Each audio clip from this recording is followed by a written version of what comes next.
Welcome to Air Quality Matters, and this is a conversation with Jelle Laverge.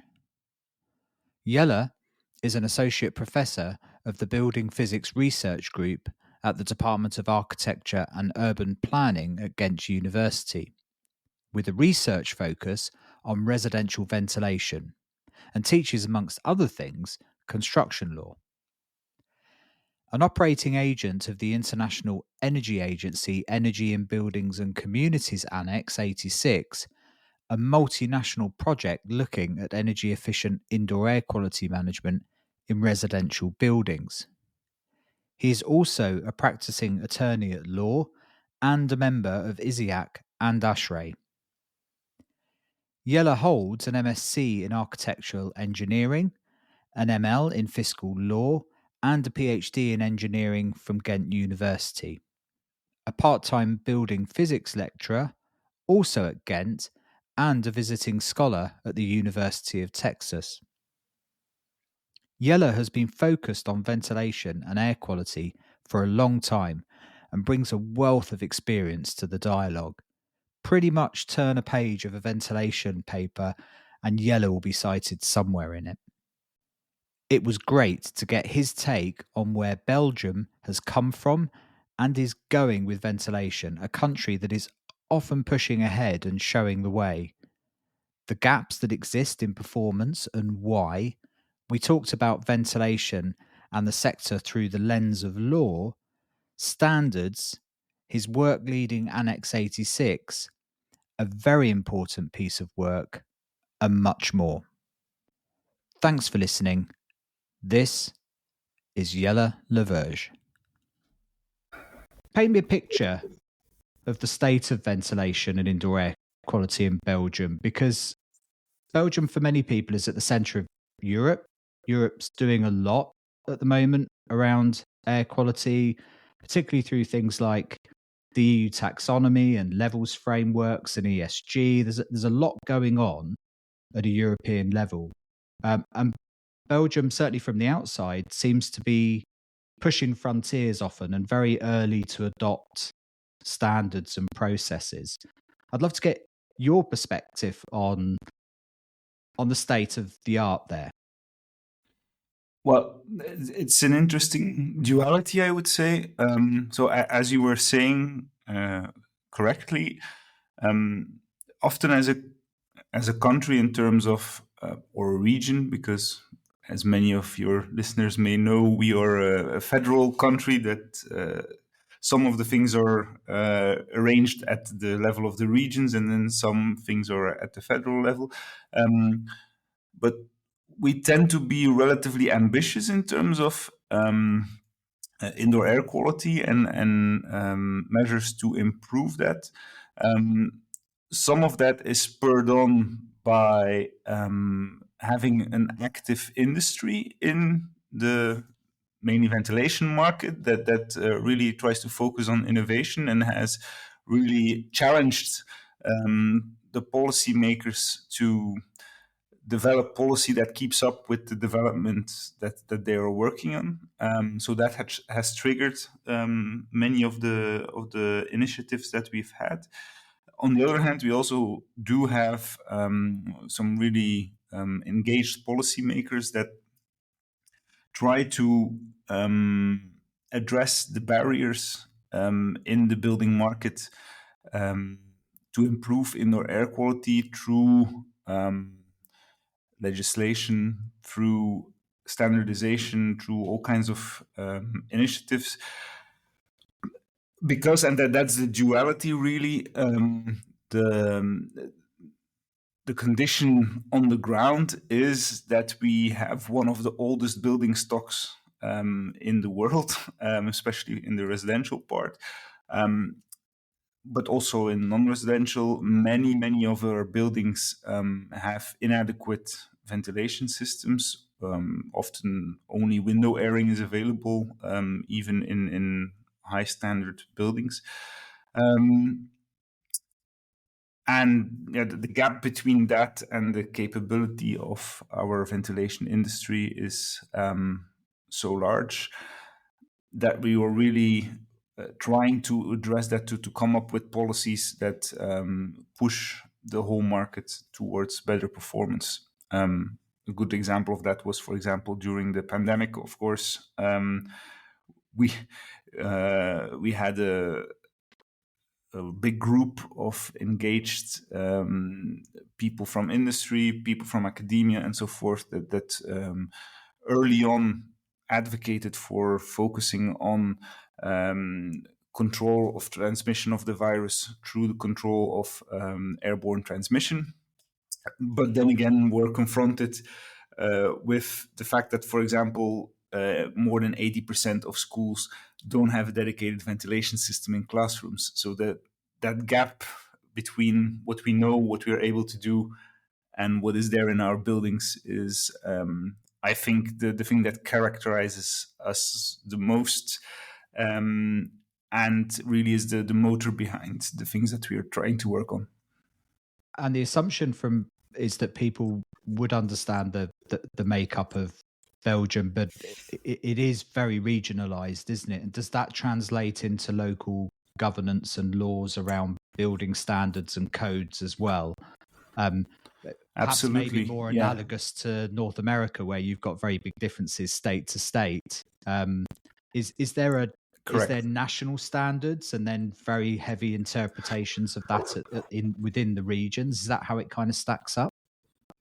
Yeah, so the standardization process is really at the national level, because that has to do with trade, and trade is a national competence. But then things like the building codes and the implementation of the Energy Performance in Buildings Directive, which is, of course, a very big push towards improving the building stock. But also things like environmental health.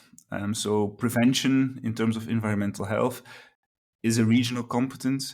Occupational health then is a federal competence. So you have this really network of competences and governments that are putting forward policies to address all of these things, and sometimes they match, sometimes they really don't match. But it also creates, and that's the funny side of it, of course, some kind of competition where the different governments don't want to seem to be behind on something compared to other levels of government, and therefore each wants to do something related to indoor air quality and ventilation. So some things are really the same across all the regions. Well, all the regions. We have 3 regions, so it's not that complicated. But some things really only exist in one region. For example, in Flanders, we have the Indoor Air Quality Decree, which puts forward target levels for a relatively long list of pollutants for public buildings and residential buildings. So far, this is something that only exists in the Flemish region. The Walloon region is working on having something similar for their part of the country, but so far it has not materialized. So that's what I mean. The different levels working at different speeds sometimes, and therefore inspiring each other or pushing each other forward a bit. Are there big differences in the built environments within the regions? Is some areas much more urbanized, for example? Are there parts of the country, is Flanders more city orientated and modern, or Absolutely. Or are there older parts in the south? I guess there's also regional variances there. There is. So yeah, the northern part, Flanders, is much more densely populated than the southern part, Wallonia, which has therefore typically more individual buildings or dwellings. And also the third region is the Brussels capital, which is, of course, almost 100% urbanized. So there are indeed very different conditions that they need to work with, and that also translates into different priorities or how things are approached within the different regions. And Belgium was, and I say Belgium, I might be wrong here, but Belgium was one of the first countries in Europe to really start looking at independent inspection of ventilation systems? Was that just in a region or was that nationally?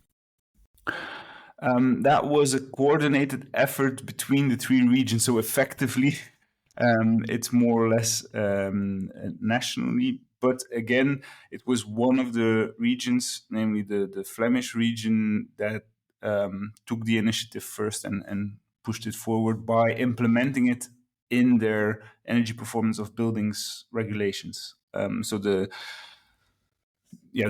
impetus behind this inspection scheme that mainly focuses on making sure that at delivery ventilation systems achieve the airflow rates in all of the spaces that are specified in the design, was really a part of the enforcement mechanisms for energy performance of buildings directive, where you need to declare these things, and then if you need to declare them, they need to be checked. And so, upon checking, it seemed that there were lots of problems with these things, and so that again triggered the initiative to make sure that this needed to be tackled at delivery. Okay. And the BCCA, which is a kind of a building certification type body, is that the Flemish region organization, the BCCA? No. Was that one of the others, or? No, like you say, they are a certification body, so that they are an independent organization, and they operate at the national scale. Well, actually, at global scale, I would say, because they are active in more than one country. But they try to target the whole market, and also because they are essentially a private company. They are also not the only operators of these inspection schemes. So the framework was opened to more vendors. The reason I mention them, and for listeners that aren't aware of the BCCA or this independent inspection of ventilation systems, it was something has been looked at a European level for quite some time. There's, I think, a broad recognition across most European countries that there's a big gap between declared performance and actual performance of ventilation systems, even just at an aerolic and an air performance level. We're not even talking about air quality outcomes here. And one of the reasons I often talk about the BCCA or the scheme in Belgium is it was quite a unique take on that. A lot of countries look at a kind of a wholesale inspection by either building control bodies or third-party organizations to look at every system. But there was quite a clever approach in Belgium, wasn't there, where there's like a unique number that tracks a building from design through to completion. And when you're commissioning the system, you text a number and you get someone might turn up and watch you inspect the system, and if you're not there, you lose that number. If you can't show that it's performing, you lose that number. And it's quite a clever scheme, isn't it? And it reached quite, I think they agreed to hit something like 10% of all the buildings that were being built with this scheme.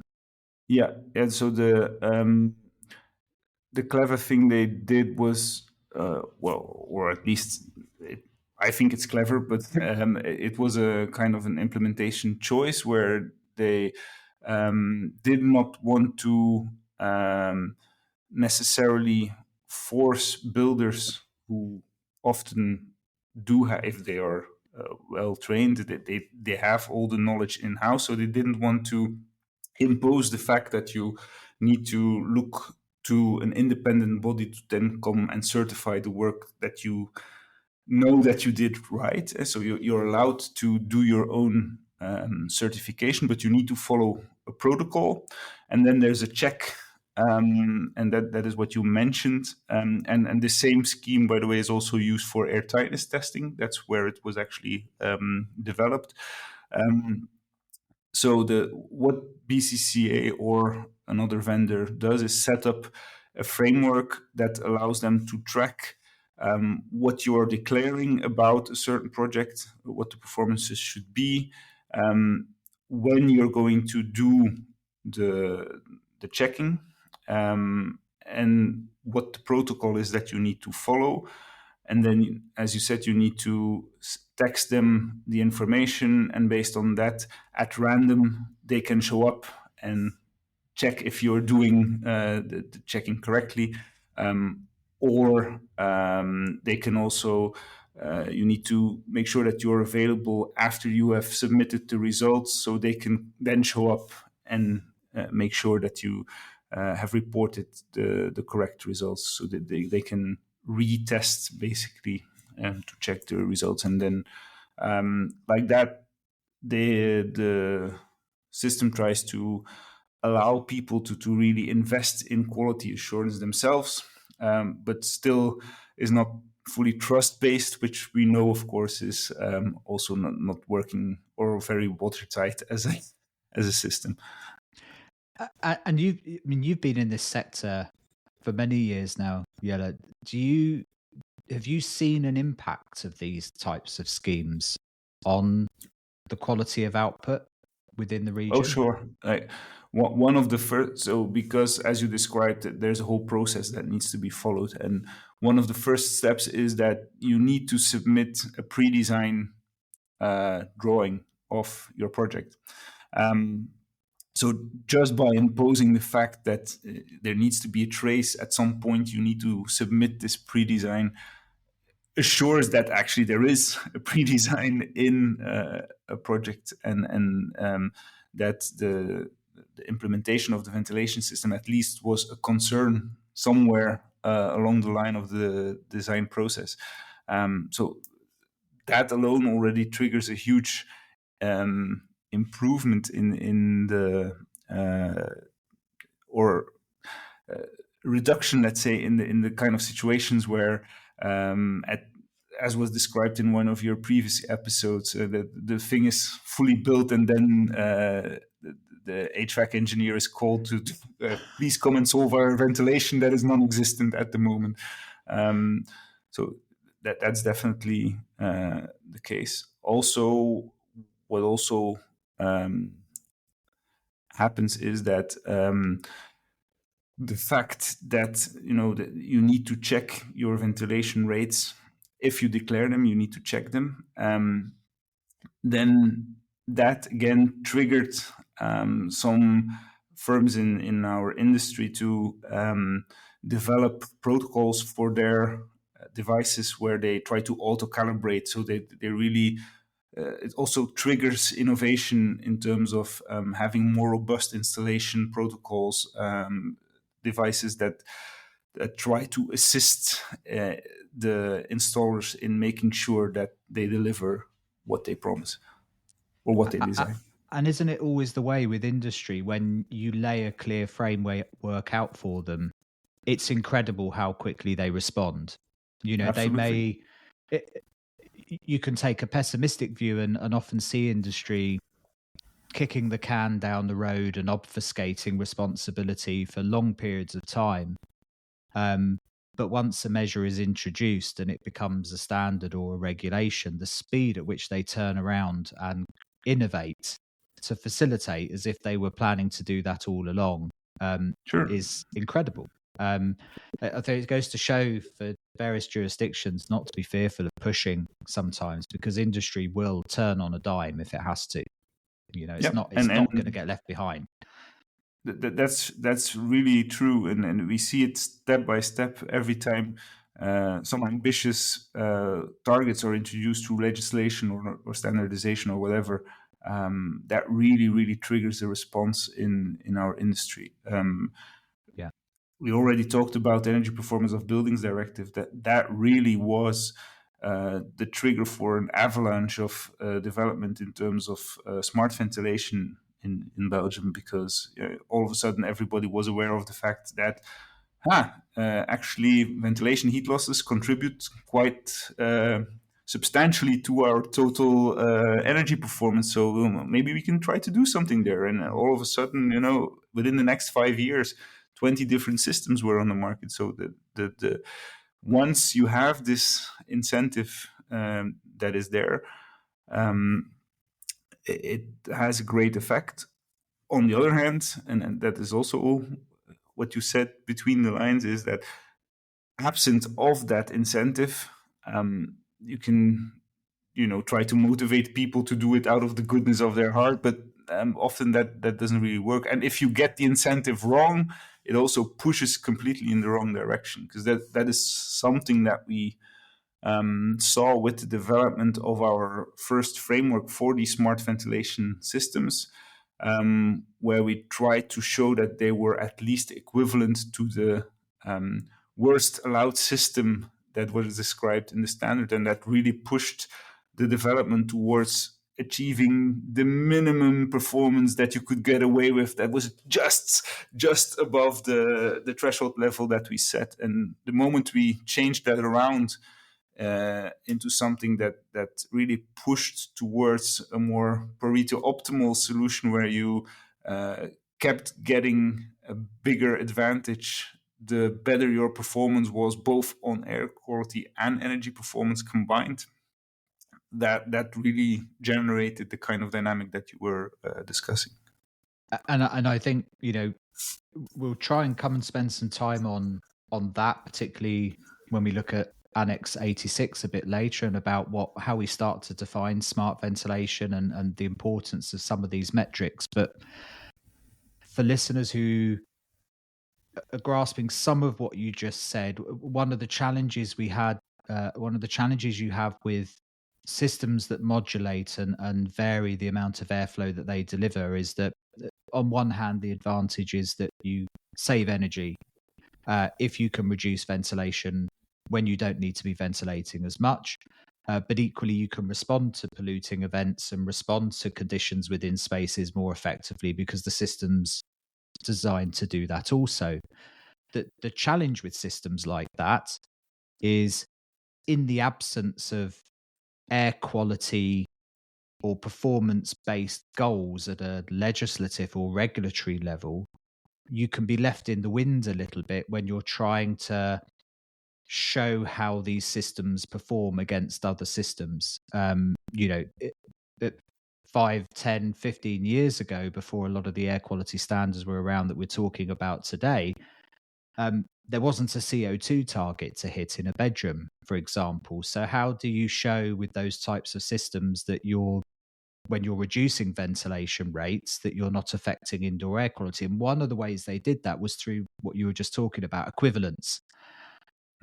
So you would say, well, okay, what system's already allowed in the regulation? Well, as long as I'm no worse than that, then you're not in a position to say that my system can't be allowed either. And it's a very logical approach. And actually, it's an approach a lot of Europe has taken. As we see the build-up of these standards around air quality, the first way you do it is by equivalence. Like you say, you can go low bar and say, okay, what's the worst possible system you have in your regulations? Right, as long as I'm better than that, I'm fine. Or you might say, well, what's the equivalent system type? If I've got a demand-controlled MEV system, how does my system perform against a fixed MEV system? And then you get a closer equivalence, don't you? Yeah, but even then, if it's... So basically, this equivalent approach was the first thing we did in Belgium, and we didn't invent it. We just copied it from the Netherlands and did some tweaks, because, of course, we think we know things better somehow.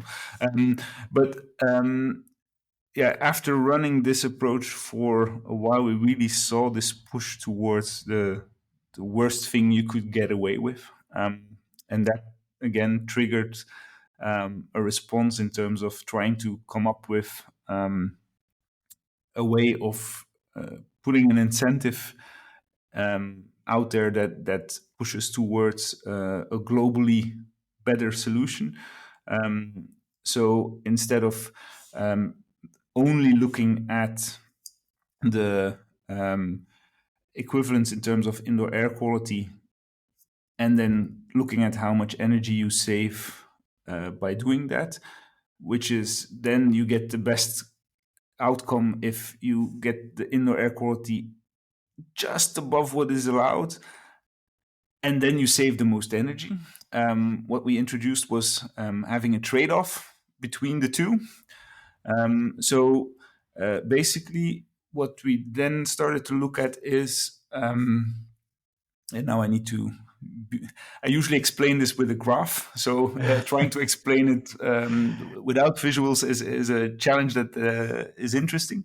But what it comes down to is we are looking at the energy saving that you get at the same indoor air quality.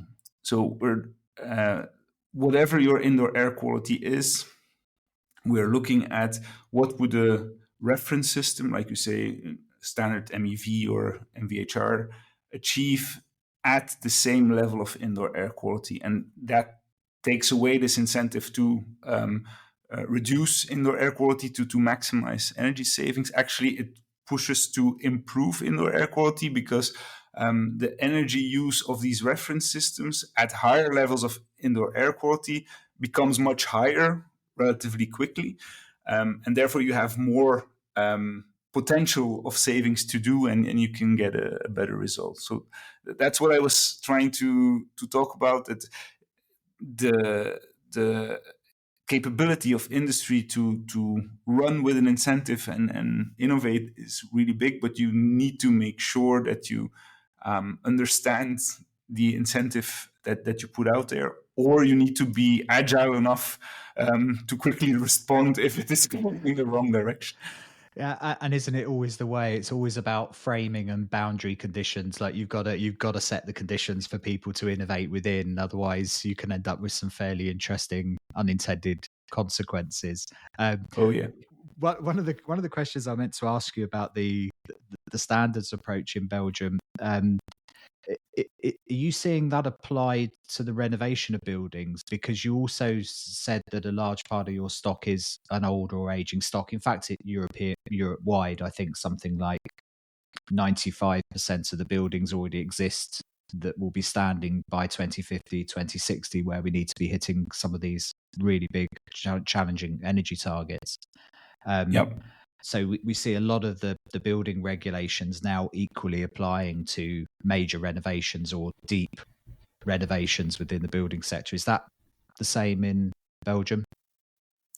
It is, and we have a really low renovation rate, especially if you're talking about deep renovations.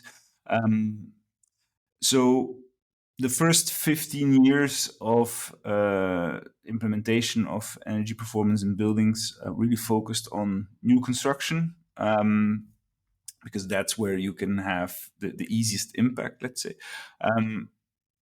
Gradually, there was more and more attention coming for renovation.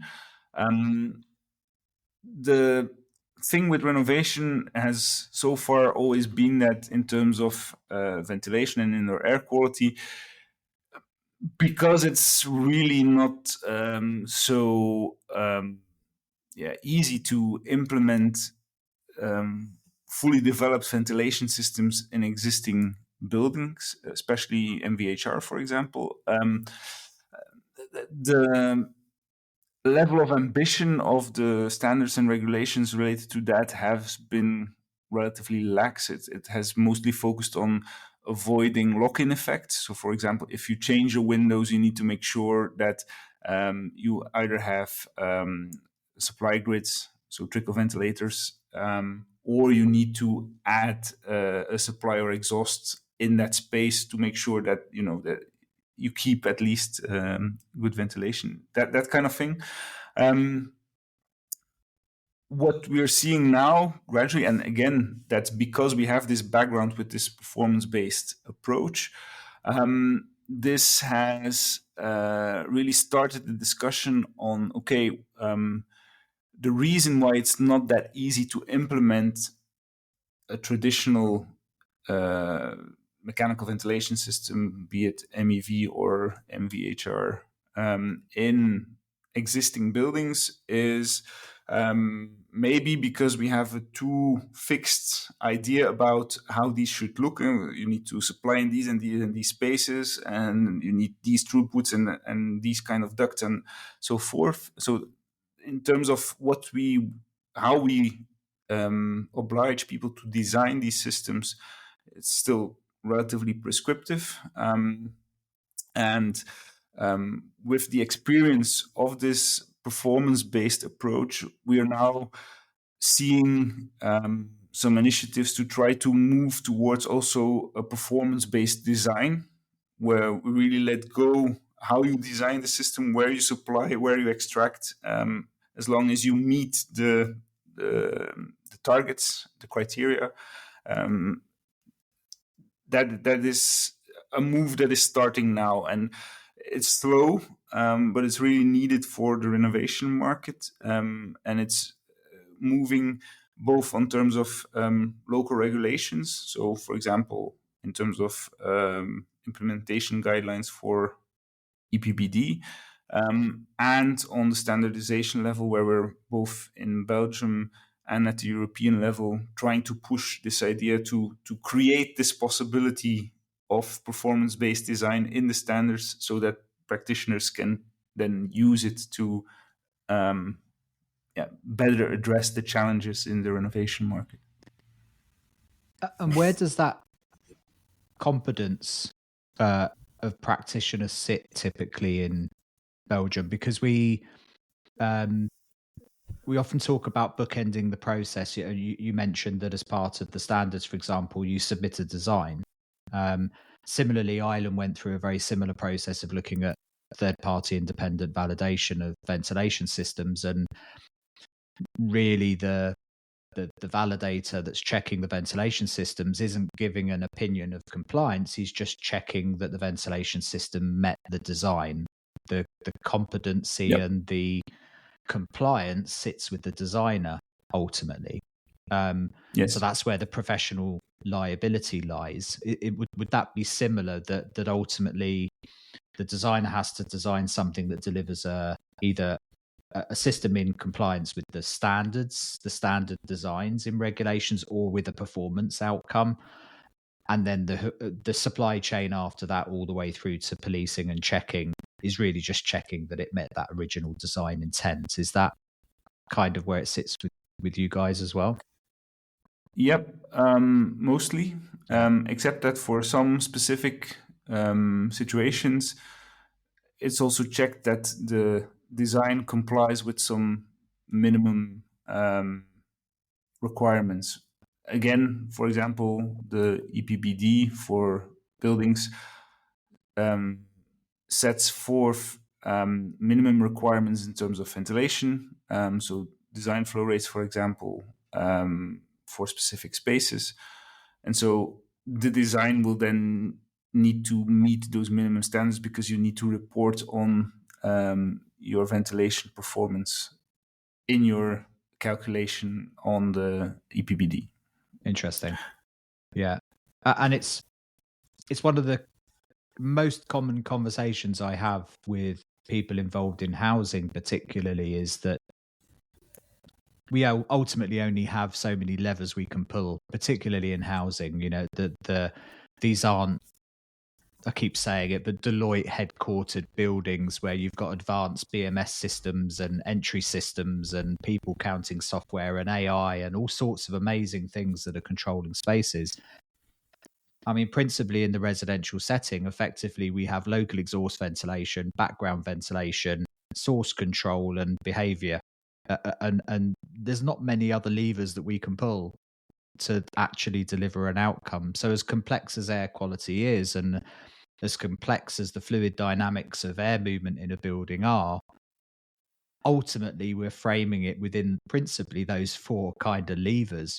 Generally speaking, are we removing pollution at source effectively where it's being generated? Are we providing enough background ventilation in a way that stops the build-up of pollutants over time? Are we stopping things coming into that environment in the first instance that are going to cause problems? And can we create awareness and behavior and culture change that makes people use those spaces well? And that's not a lot else. There's one that really was added to that list because of the pandemic, and that's everything to do with filtration and cleaning. That used to be completely off the radar. because of the very clear target again during the pandemic. If you know, it's aerosols that play an important role in transmission. You can target aerosols with filtration or with UVGI or something like that. And so that technology comes onto the market. And again, because of this trigger, there is really lively discussion on how to mesh this new, well, it's not new. We knew about filtration and air cleaning for a long time, but it's because of the new prominence it takes in the discussion, how to combine it with the other things that you were talking about. And in terms of performance-based approach, for example, that is now again questioning what are the indicators that we are looking at. How can we compare the impact of an air cleaner to that of air exchange rate at the room level, where we're looking at the DALI approach, which was one of the topics that you discussed at length in one of the previous episodes, to compare these different technologies or ways of, or levers, as you called it, that we have in our toolbox, and try to level the playing field, I would say. Try to leave it up to designers, stakeholders to select what they choose, but clearly define the target again. What do you think it is about the residential setting that makes it so unique, or makes it a particular challenge when we start to look at performance outcomes of both ventilation and air quality? That's a big question in a sense, for many reasons. Because well, first of all, it's the biggest amount of floor area in our building stock. It's the place where we spend most of the time that we spend indoors. It's probably also the place where the occupancy and the activities that go along with it, as one of the levers that you just mentioned, is most varied, comparing to other types of buildings. There's issues with the fact that people want to have some authority and some they expect more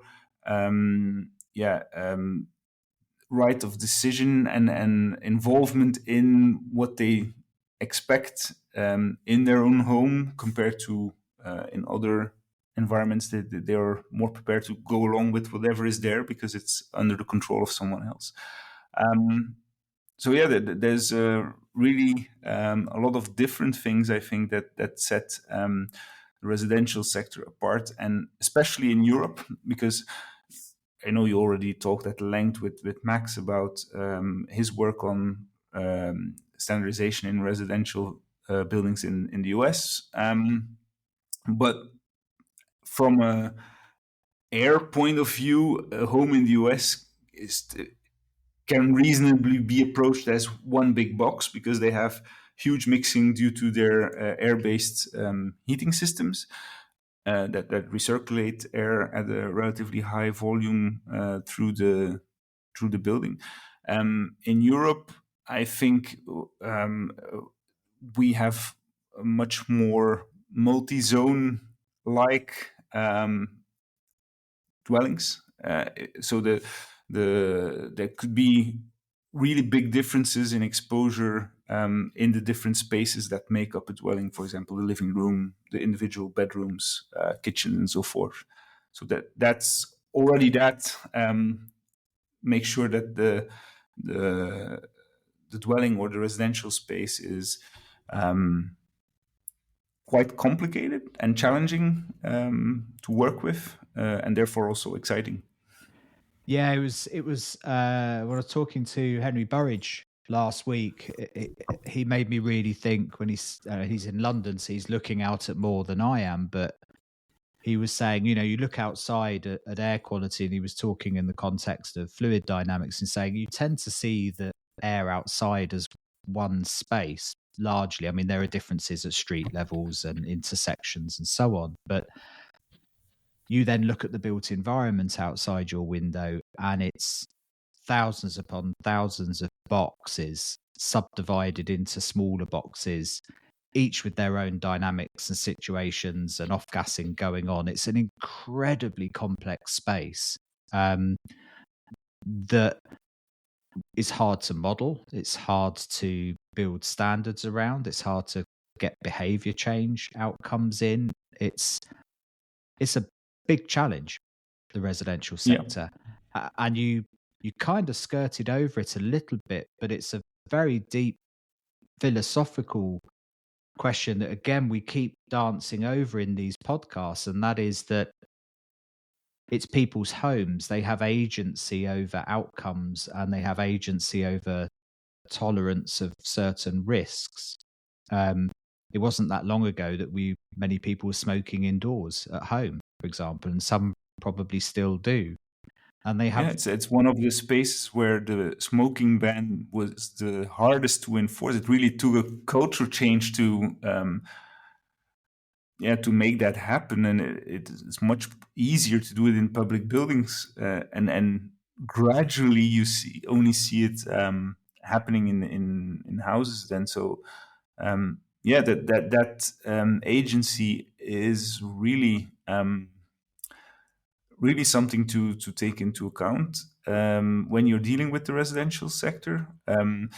And also that even has multiple levels, because in Belgium we have a relatively large proportion of owner-occupiers. So they may be sensitive to things like, okay, you need to invest and this will give you these and these benefits.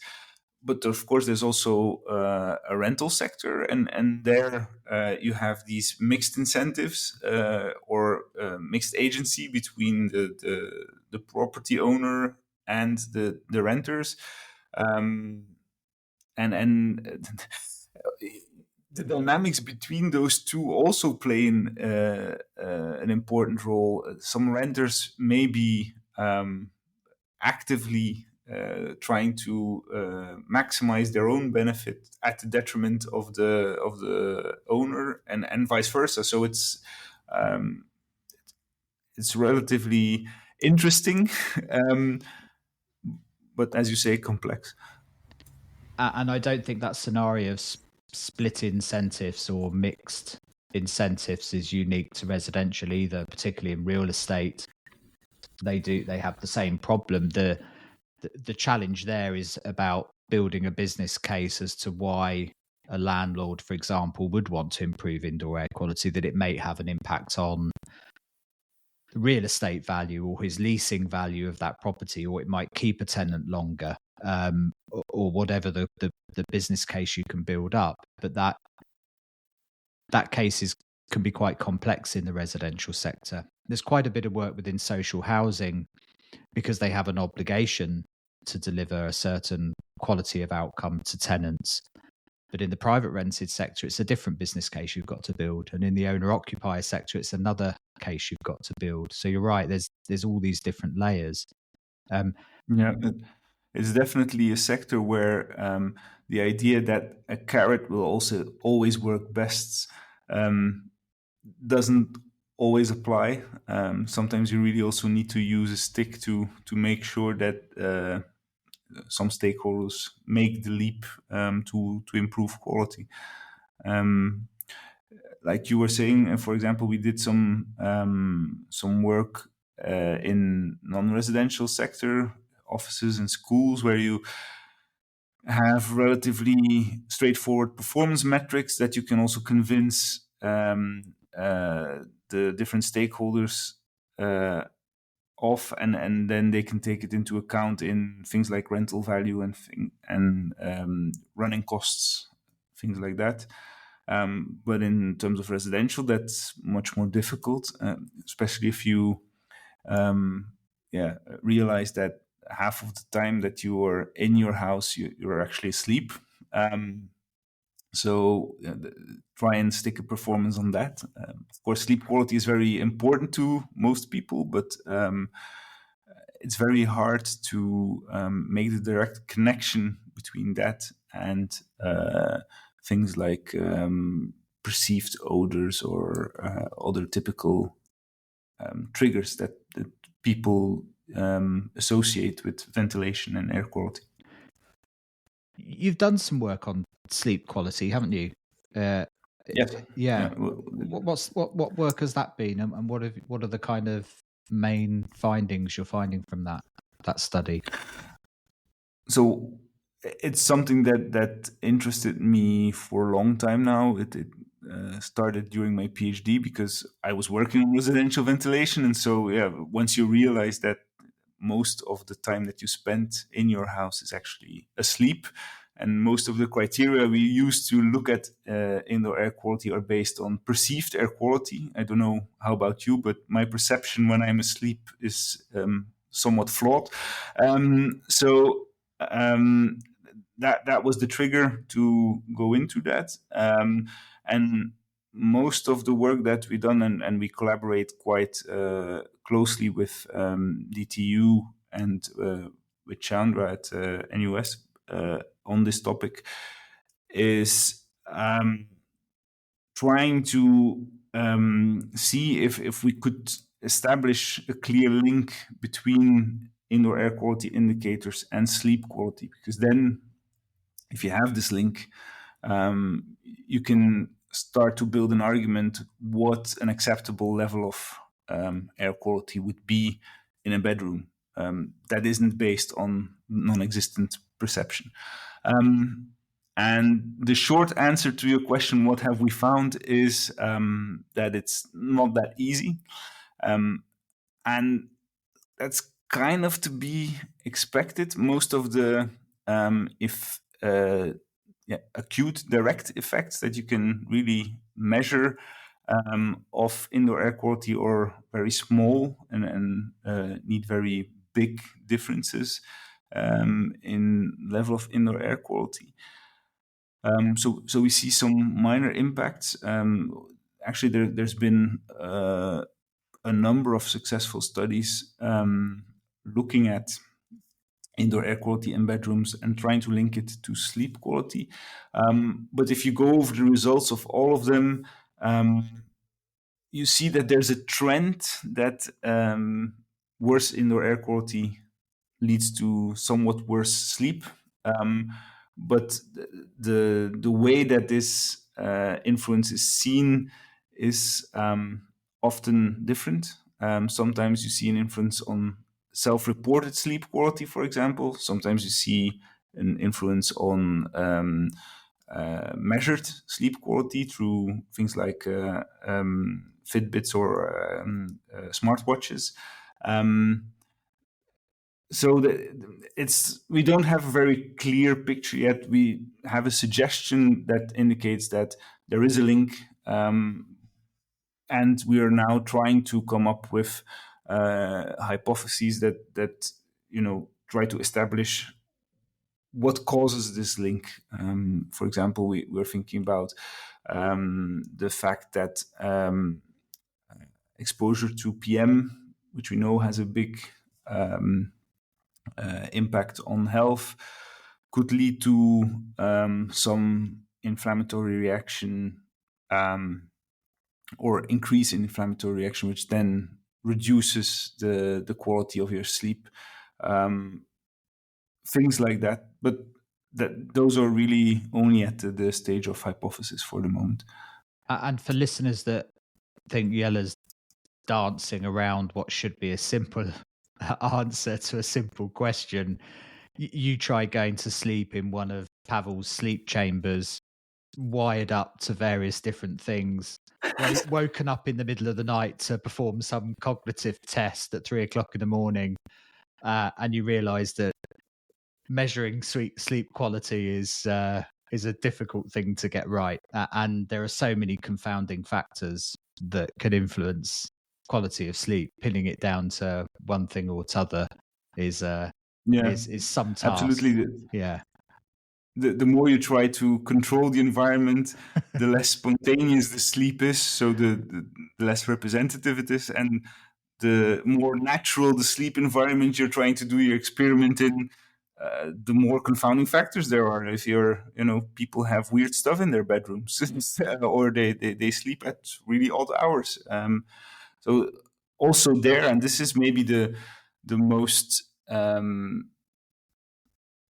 clear thing that I gleaned from all of the research that we did there, is that also here occupancy and what people do is often quite far from what we assume could be a good standard assumption, and you really need to take that into account if you want to give people advice or support them in making better choices in terms of indoor air quality.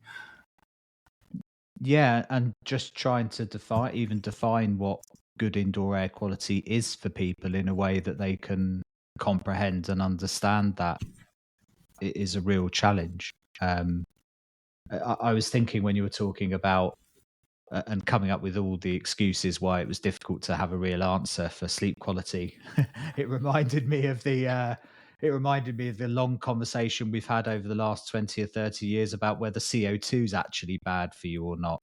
And the amount of research that's gone into that sector trying to figure out whether it has a cognitive impact or an impact on absenteeism or an impact on performance, and all of the confounding factors that go into muddying the waters of even something simple like that. And these days we just take it for granted that yes, probably CO2 at high levels is going to have a negative impact of some description, but nobody's really going to stand over exactly what, because there's just so much going on in the built environment. It's very hard to stand over these things. And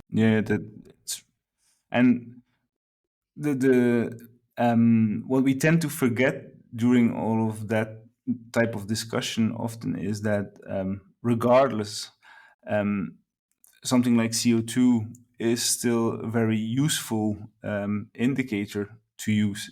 Maybe it doesn't really have a direct link to measurable outcomes that you can attribute directly to CO2, but it is a very good way of characterizing the air renewal rate in a space that is occupied by people. It's something convenient to measure, so you can use it as a kind of occupancy trace that you can then use to try to tune your ventilation better to the needs that arise in that space. So for me, those are I always try to look at these things from these two perspectives, and there's the pure and hard science that we need to focus on and try to establish really the justification of what is good indoor air quality.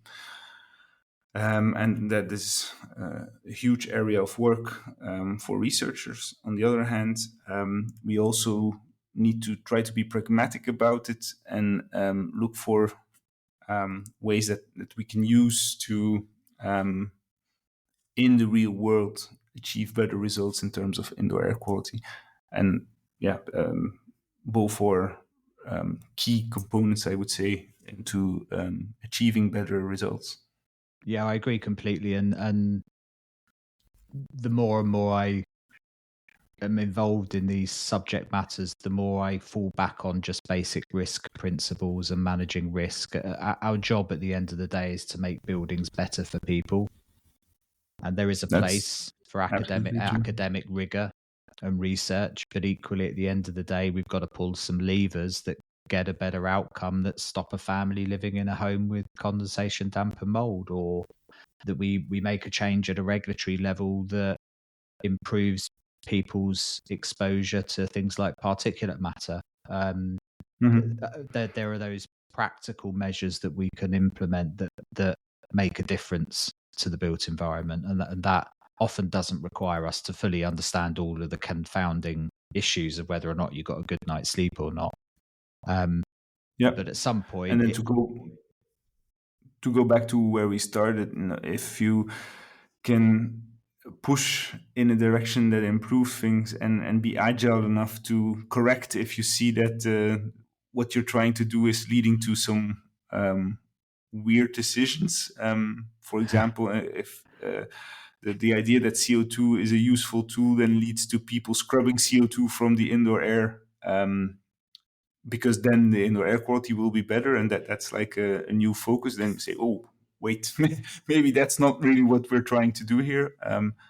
But that doesn't mean that for other purposes it's a useful thing. Yeah, indeed. Yeah, I agree completely. Just coming back to you a bit, Jelle, you're probably unusual for a lot of people in your space in that you're also an attorney at law. Is that correct? So how did you end up doing what you do and also having the dark side in your life as well? Thanks for exposing my most Yeah. guarded secret. No.